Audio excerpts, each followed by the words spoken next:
The last few miles of any trip are always filled with a mixed bag of emotions. The excitement of being at the destination, especially if it's home and it's been a long time since the last visit, mixes with the uncertainty of whether things will be exactly as they were before. If the road to the destination is a familiar one that hasn't been tread in many days, weeks, months, or years, there's a sense of nostalgia, as every similarity and difference between the last visit and the current one are illuminated in stark detail. For Rick, the differences were more startling this time than ever before. The usually clear road was covered in snow, and burned-out wrecks of cars stretched across the small town of Ellisville. Homes were boarded up, and some had been demolished by fire. As he crossed from the town onto the country road, the destruction became less pronounced, but there were still signs that the effects of the event had reached to even the smallest and most remote corners of the world.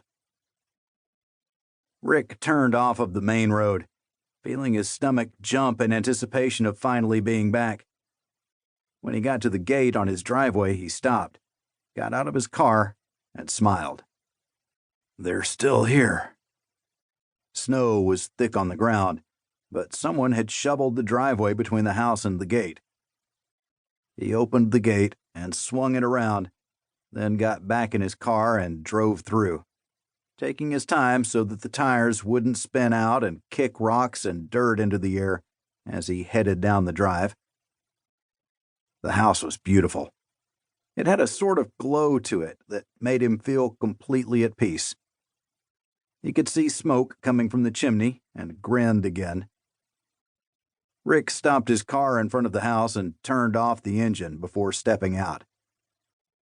It had been a long journey, but he was, finally, home. There was laughter coming from his children inside that he could hear even through the closed door, and he ran up onto the porch and rapped loudly on the front window. The face of his wife appeared down the hall through the window as she turned to see who was outside. She wore a look that was a combination of shock, surprise, and absolute glee. She dropped the dish in her hand to the floor, and it shattered, but she paid it no mind as she ran down the hall towards the front door. Rick went over to the front door and waited for his wife to open it, an ear-to-ear smile plastered across his face. As the seconds ticked past, he noticed that the cloudless day was turning darker, and he glanced out at the sky. Dark clouds began rolling in, driven by an ill wind that cut through the spaces between the trees like an expertly sharpened blade. Rick pulled his jacket tight around his body in an attempt to guard against the dropping temperatures, but the action did little to alleviate his discomfort. The sky continued to darken as he turned around to look through the small windows at the top of the front door. He noticed then that the door was slightly ajar. He blinked several times, wondering if it had been like that when he first arrived.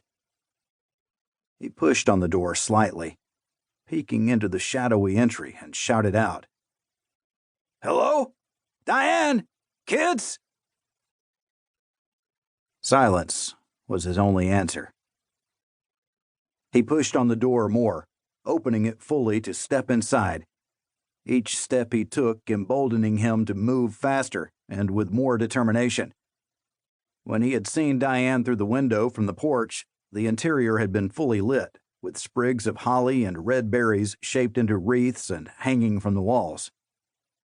Now, though, the inside of the house was dark, and the only sign of the decorations were curled brown leaves lying on the floor. "Diane!" Rick reached into his waistband and slowly withdrew his pistol. Floorboards that he remembered being solid and firm squeaked and protested under each slow footstep he took down the hall.